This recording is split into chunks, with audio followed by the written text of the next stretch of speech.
Did you know that humans are getting shorter?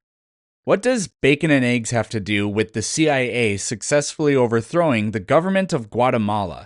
Which country has a life expectancy of only 14 years old? Learn the stories behind these and so much more in my new book, Facts That Aren't True.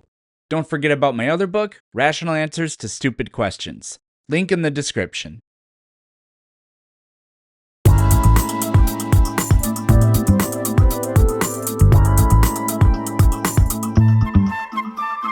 Well, I mean, if God exists, there seems to be then the potential for another dimension in theory, right? But it seems like we'd be able to detect the other dimension. Maybe. I mean, there's definitely a lot of space and room we haven't been able to explore quite yet out there. Yeah. But what I'm saying is there's no evidence that would point to this alternative dimension. We just believe it because, we want to hang on to the God concept. Once you get rid of the God concept, there's no point in believing in this weird extra dimension. It doesn't make any sense. Yeah. Yeah. It just the fact that we even have these discussions and seem to have some sense of something outside of ourselves, which I'm not saying that's worth any warrant. I'm just saying it's strange that we all share that desire. Again, we share a lot of desires, but for Hmm. me, it just seems like fine tuning in the universe and where information somehow um, gets organized from what we observe with Find science. It seems what just strange what's that finely it could. tuned. What's finely tuned? I don't see a finely tuned universe. Well, what about gravity? What about it? If if slight, if it was any, if there was any variance, then we wouldn't be here talking. Wrong. We How's don't that know that. wrong?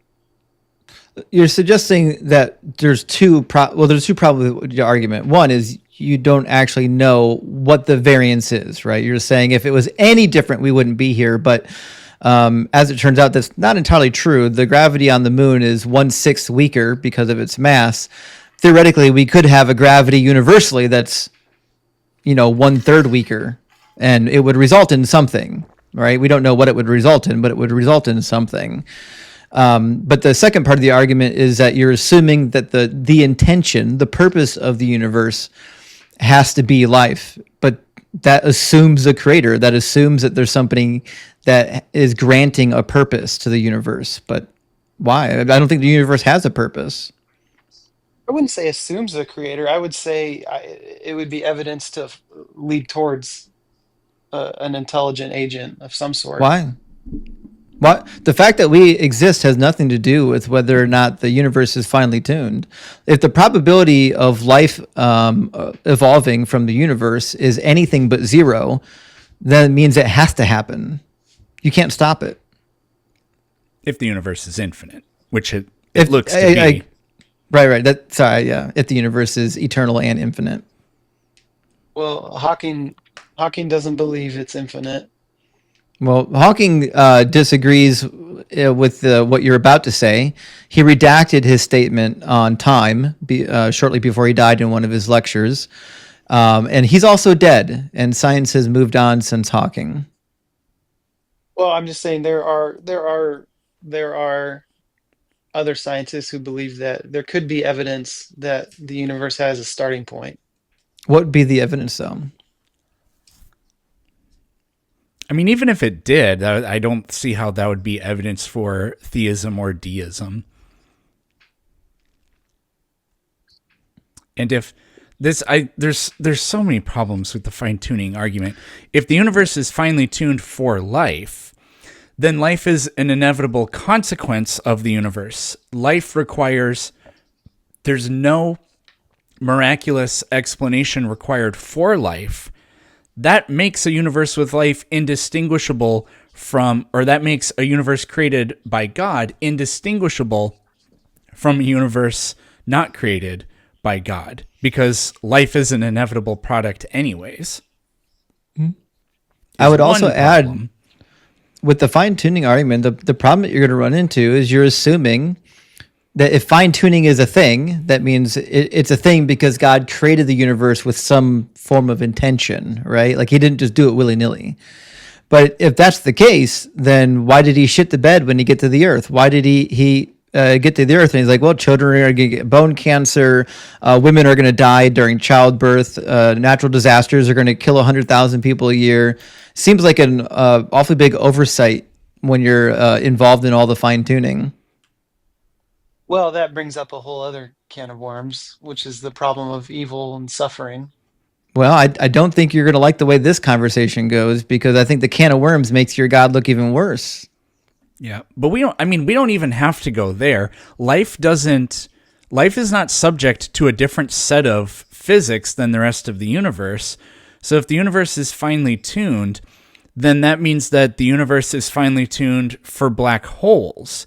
And so, okay, God wanted black holes to exist. This whole human beings thing is just kind of like, I don't know, I mean, it happened, but whatever. Black holes are the real intention of the God. Because at the end of the day, Justin's already alluded to this, but you really just kind of have to beg the question and say that we exist is evidence of the conclusion we're looking for, which is the reason we exist.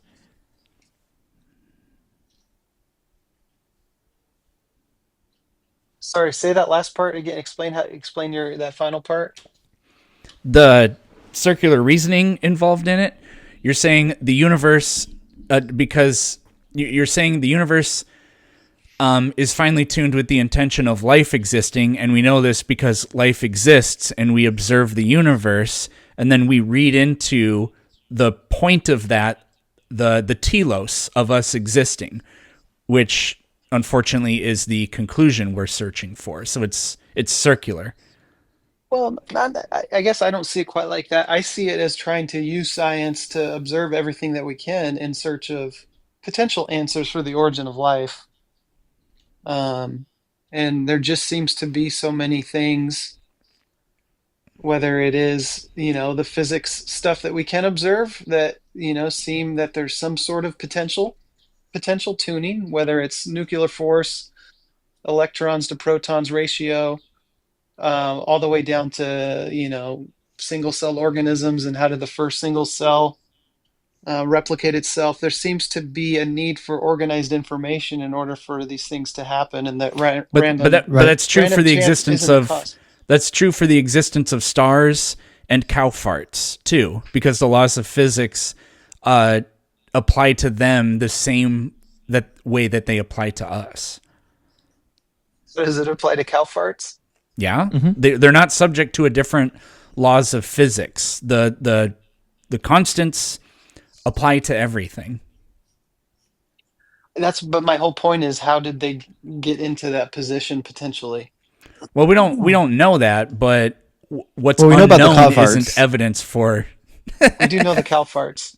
Yeah, we know how those come to be. It's lots of fermentation, but anyways, yeah, what we don't know isn't evidence, isn't positive evidence of a claim. No, I'm not saying. I'm saying let's look at the evidence and let's continue to look for answers. Right, I agree. Yeah, that's Um, fine. I just see fine tuning as a conclusion. It came about from a conclusion in search of a explanation, which Right. is not scientific in any way. Right. Like if you're looking at the universe and you're saying, what does this evidence lead you to? To me, it doesn't lead me to a God. I see a universe full of chaos, which is pretty well explained in our model. It's not explained well in your model. You have to invent reasons why God would create the chaotic universe to be chaotic. um, yeah. There's a lot of different things you touched on in that. Um,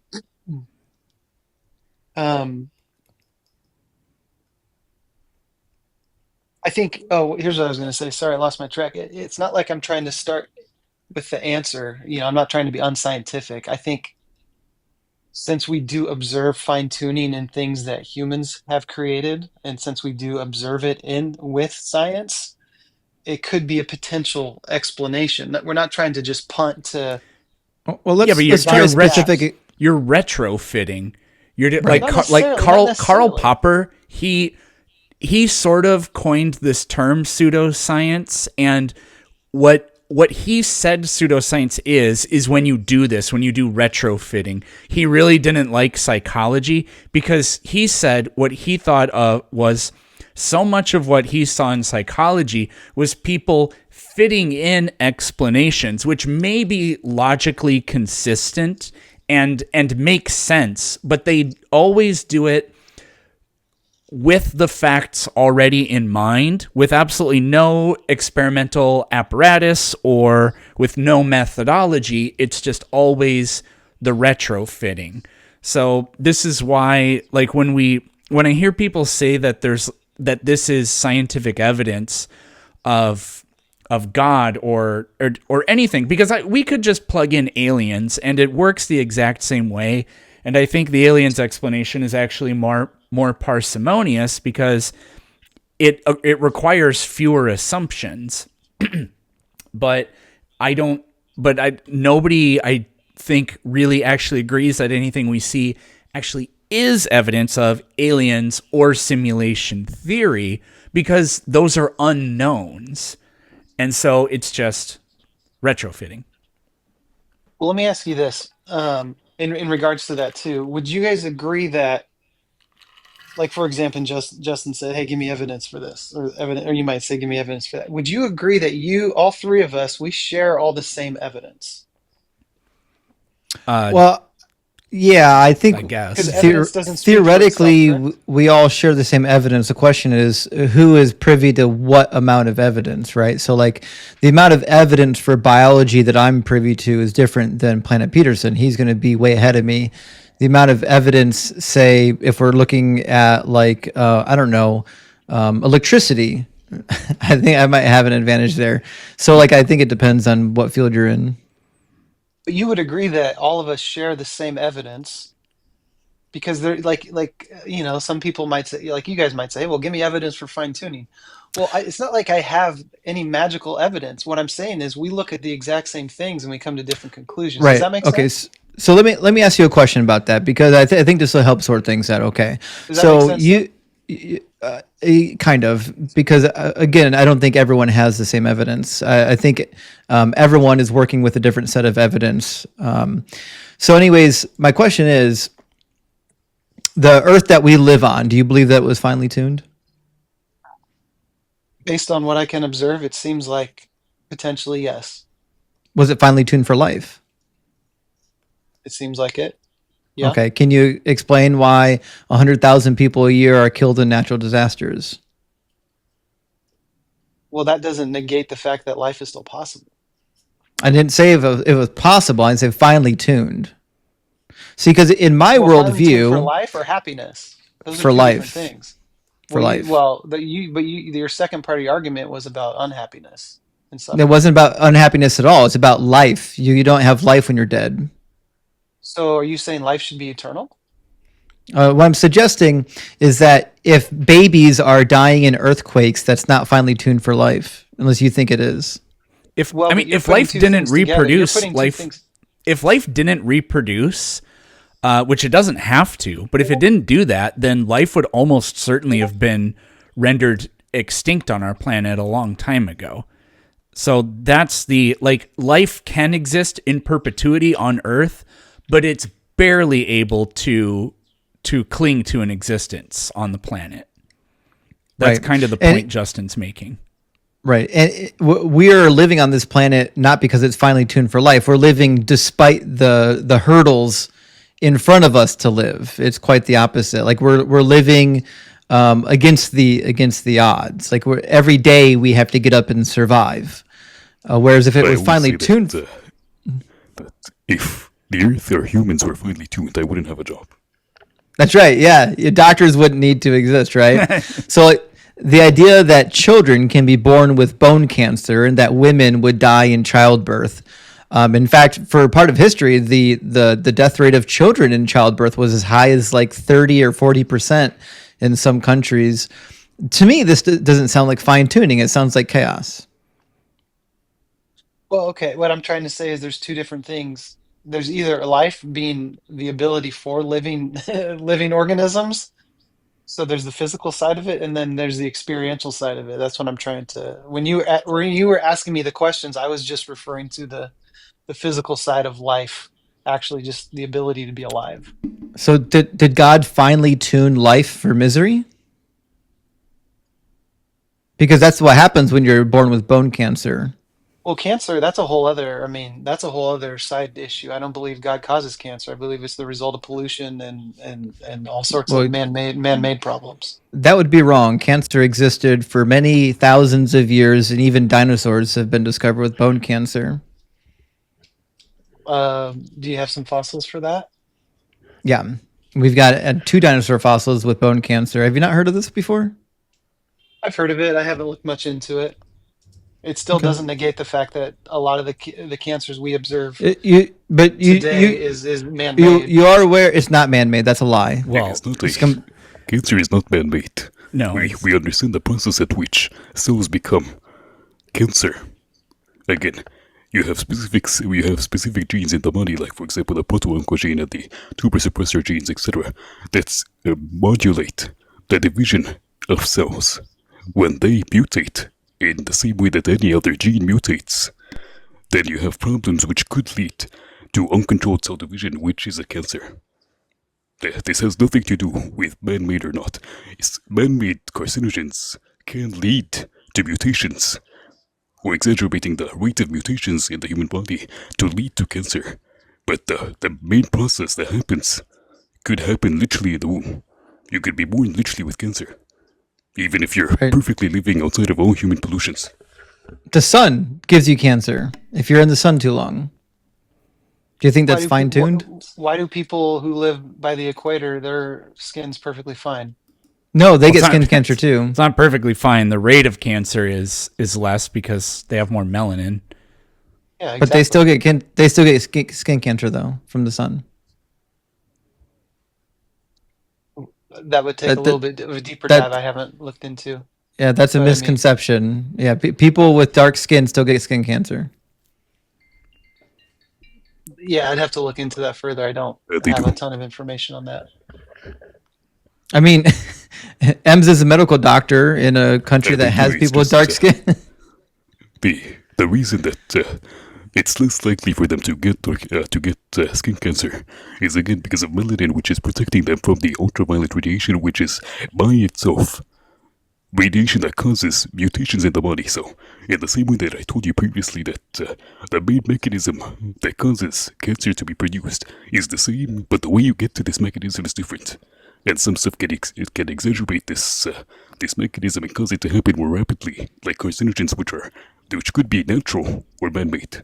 In this case, we have a natural carcinogen, in this case, quote-unquote carcinogen, which we could consider the ultraviolet radiation from the sun to be.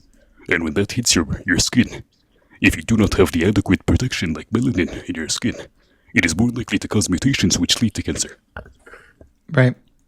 Now, according to an article from Dartmouth, from their medical school, 1 to 2% of all cancer cases among African American or people with dark skin is in fact skin cancer. So it certainly is present.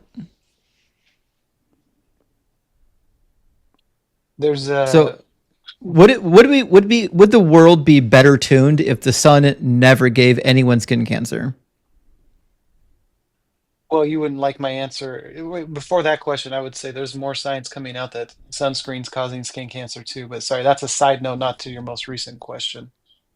So again, they were getting cancer before sunscreen existed. It's a dumb argument. So would it be better if the sun didn't give anyone cancer? Well, but doesn't melanin? It's crazy that he can't answer a yes or no question. Would it be better if the sun didn't give anyone cancer? Sure. Okay. So would it be more conducive to life if people didn't get sun cancer? In theory, yeah. Okay, which means the sun seems to not be finely tuned for life.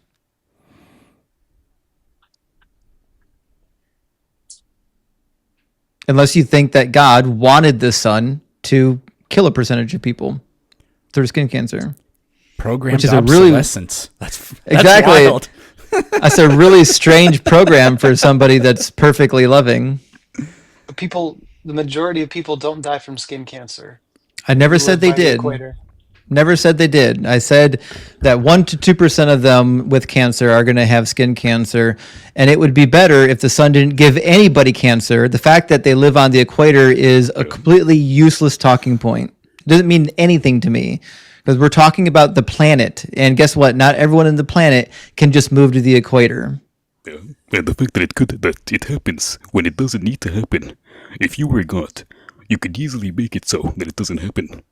But you're claiming that we are perfectly designed or finely tuned, or that the Earth or that the universe itself is finely tuned for us, and yet it allows these things to happen to us. Just shows you the flaw in your logic. Because Right. why would that happen if it's finely tuned?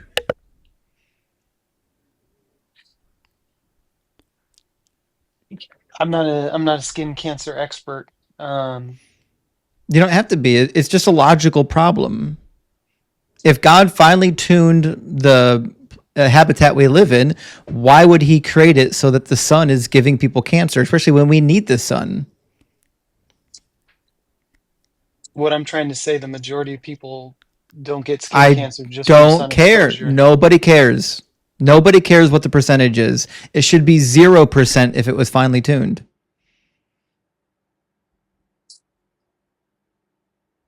I design machines for a living.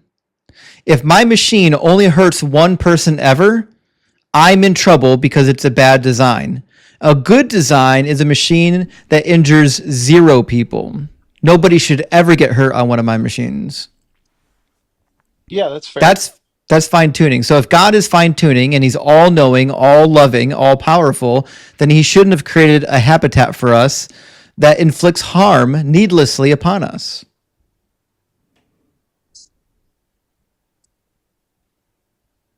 That's a fair point.